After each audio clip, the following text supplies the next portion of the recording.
The Grey Creek Pass in southern BC between Grey Creek and Kimberley is a great adventure every time we go through. Some of the things I'll show you in the video are Oliver Lake, Thanksgiving Mountain, White Boar Lake, and Hourglass Lake, but there's a whole lot more to see up there. It's a good idea to check the road reports before you go, just to make sure it's actually open. The Grey Creek Pass is 53.6 kilometers long, officially opened in July of 1990, and at 6,833 feet, it is closed from late October through late June.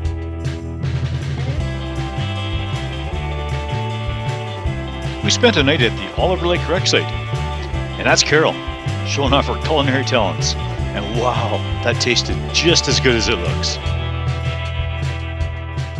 That's the Grey Creek Road heading up through the pass, and you can just see a bit of Oliver Lake in the bottom right hand corner.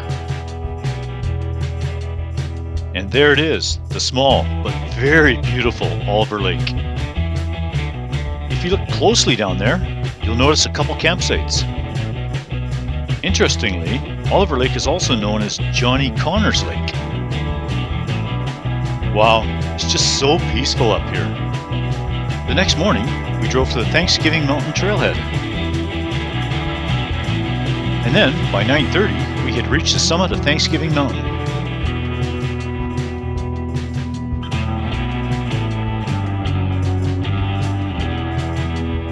That's Carol.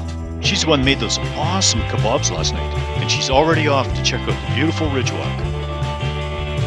From the ridge ahead, we could look over and see Oliver Lake, and even where we camped last night. I thought I had some good drone shots of Oliver Lake below, but nah, I messed it all up. We did find the geocache that enticed us up here. Then it was off to a historic spot where a search and rescue plane had crashed back in 1983. The Bent Propeller is a very fitting name for the geocache we found here. There's my beautiful wife Carol, just happy to have found another cache. Meekin Creek Falls is another great spot we had to explore on our way through the pass. Close to St. Mary's Lake, we turned off onto Meekin Creek Forest Service Road. Then, continuing with our adventure, we did an absolutely incredible side trip to Hourglass Lake. The hike up the lake is something you really don't want to miss. A forest fire had gone through here a few years ago, and the area is making a fantastic recovery. Hourglass Lake, so worth the hike in. Not only that, but there's a second lake just above Hourglass Lake called Upper Hourglass Lake.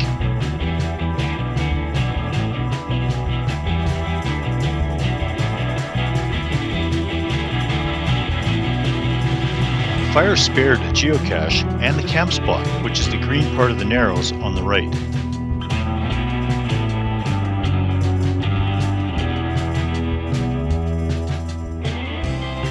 We found the geocache, and it was in great condition.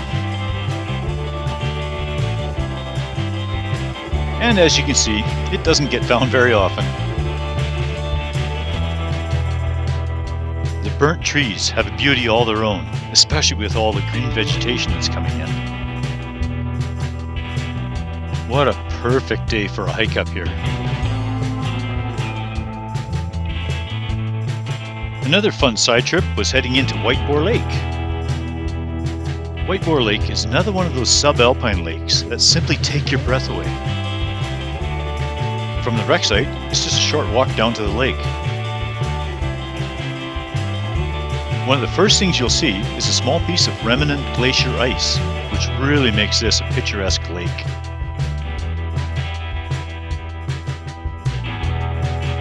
Mount McKay, standing at 8,743 feet, makes a great backdrop for this lake. Carol, preparing yet another excellent feast, this time at our camp spot along the St. Mary's River. Yummy, it's going to be good. We managed to find a really nice quiet spot along the St. Mary's River. Not even much for bugs, but we did get a couple mice in the camper. Now that's another story. There's our nice little camp spot. Watching this video sure makes me want to go camping again. That's the beautiful St. Mary's River. What a great trip.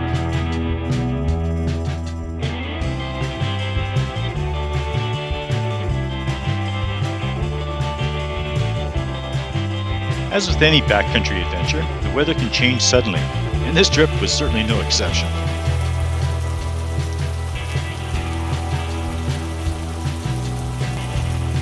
We love visiting places like this, and we really enjoyed a little campsite along the St. Mary's River. We had such a good time going through the Grey Creek Pass with our truck, camper, and side-by-side. We might just have to do it again.